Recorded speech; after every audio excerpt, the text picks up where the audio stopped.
All right, so the way that you would have to do it, first person would like load into to Last Wish. You would head towards Bay, and like dot dot dot whatever, die to the turn back maybe. Then you would hit the oob for the like intangible wall. Do I have to rub my face on the wall? Oh, you have to hit the invisible trigger some way or another. Then you would go hit the load to Blind Well, but actually load into Bay of Drowned Wishes. At this point, someone would join you and head directly back into Devalian Mist. It's important that they don't walk forwards into Bay. Then, do they walk forwards into Bay? No. They turn around instantly. And I guess you both turn around and go back instantly. And the person who did the initial setup will spawn normally in front of the door. And the person who joined will spawn next to Spine of Carries and a turn back. They will need to... oh, wait, you need a third person to join here, too. Yeah, a third person. They don't do anything, though.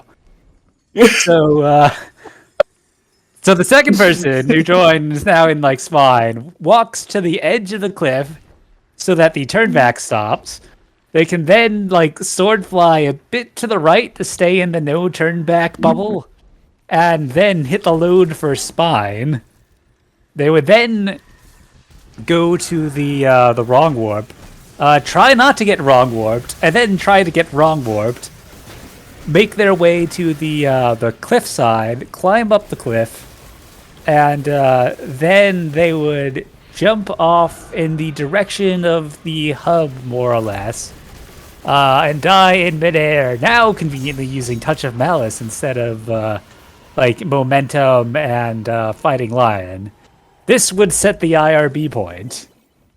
Then they would need to go back, jump to hit the load into... Quick reminder, everything after this point, you have to not die. Oh, yeah, you don't die. And if you do anything wrong at this point, you have to restart the whole thing.